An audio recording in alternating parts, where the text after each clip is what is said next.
Mekar angsana, pandang tak jemu, bunganya luruh ke dalam raga. Buku laksana, lautan ilmu, dasarnya penuh mutiara berharga. Nama diberi Khairunisa Pardia binti Hasbi, berumur 12 tahun, dari Sekolah Kebangsaan Mawar Sandakan. Saya merupakan ahli jawatan kuasa pengawas sekolah dan sangat aktif dalam aktiviti di sekolah, terutama aktiviti galakan membaca. Hari ini saya akan mengupas 5 buah buku. Buku yang pertama yaitu Seni Berfikir Yang Hilang. Buku terbitan Iman Publication pada tahun 2020 ini dikarang oleh Hazrizal Abdul Jamil yang tidak asing lagi dengan penulisan yang kritikal dan mencabar fikiran. Buku ini adalah berdasarkan karya penting seorang tokoh ilmuwan yang masyhur, yaitu Syekh Yusuf Al-Qaradawi.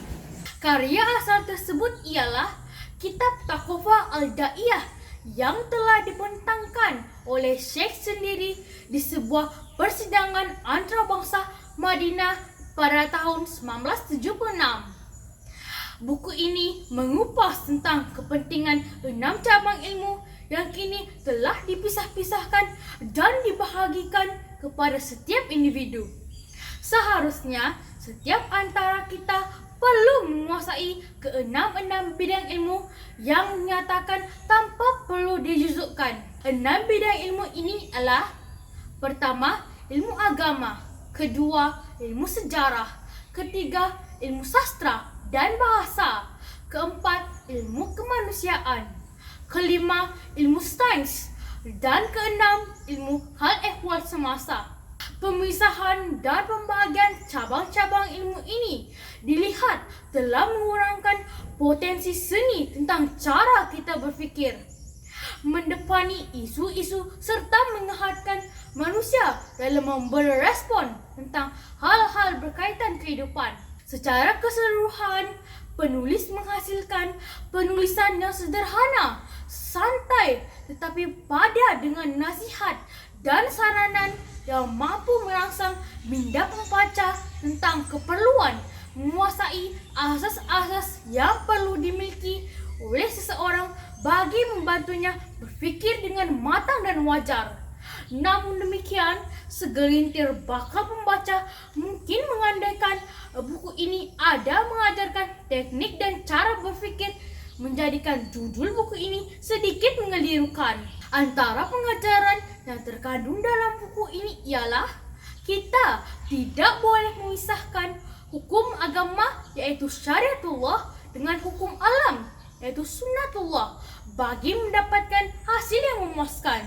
Sebagai contoh, melalui kisah pendek Pak Haji dan Acong dalam buku ini, seorang petani yang alim dan kuat beribadah seperti Pak Haji tidak berjaya mendapatkan hasil tanaman jagung yang lumayan seperti Acong, seorang penjudi.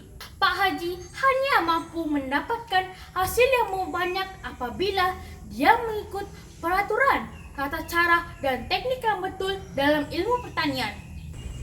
Buku yang kedua ialah Biografi Rasulullah Sallallahu Alaihi Wasallam, karya asal Rusdi Ramli Al-Jauhari pada 1973. Buku ini adalah terbitan Masrid Sendirian Berhad pada 2012.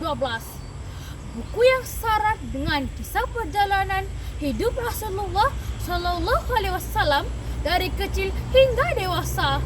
Biografi ini telah memberikan gambaran yang jelas tentang latar belakang baginda.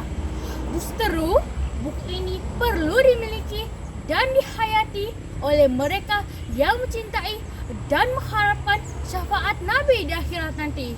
Sebagai pengajarannya, seorang Muslim hendaklah berusaha sebaik mungkin untuk mencontohi dan mengadaptasi sunnah Nabi untuk diaplikasi dalam kehidupan seharian. Terdapat 43 buah kisah COVID-19 telah dimuatkan dalam buku yang bertajuk Kranamu Corona, karya Datuk Dr. Azhar Othman. Terbitan Ultimate Wellness. Kisah-kisah yang dihimpunkan memaparkan sudut pandang dan persepsi diri terhadap kesan penularan wabak pandemik COVID-19 yang telah mengubah norma kehidupan. Antara nilai murni yang terkandung dalam buku ini ialah bersangka baik dan reda dengan ketentuan Tuhan. Tiada yang diciptakan secara sia-sia, maka ujian wabak ini tetap terkandung 1001 hikmah. Fakta pelik, unik dan kelakar hewan. Itulah intipati buku keempat, yaitu buku Trokas Sains 2. Nukilan Dr. Wan Fahmi dan Dr. Enis. Buku ini telah diterbitkan oleh Trokas Sains Sendirian Berhad pada 2019. Gaya penulisan yang ringkas, berfakta, diselitkan gambar hewan berwarna, dan yang paling penting, mengujakan, menjadikan buku ini mampu menyebarkan pelbagai input dan informasi menarik dengan lebih berkesan. Buku yang kelima ini ditulis oleh Rayana Salah Rahmat berjudul Hadiah dari Ibu, terbitan Sinergi Media. Buku ini adalah novel ringkas yang mengisahkan seorang kanak-kanak 10 tahun bernama Putri Fatimah Zahira yang mengharapkan hadiah kecil tetapi bermakna, yaitu kucupan dari ibunya sempena ulang tahun kelahirannya. Jika bertanggung jawab dan berdedikasi, Fatimah walaupun masih kanak-kanak dalam membantu ibunya berniaga di kantin sekolah seharusnya kita contohi.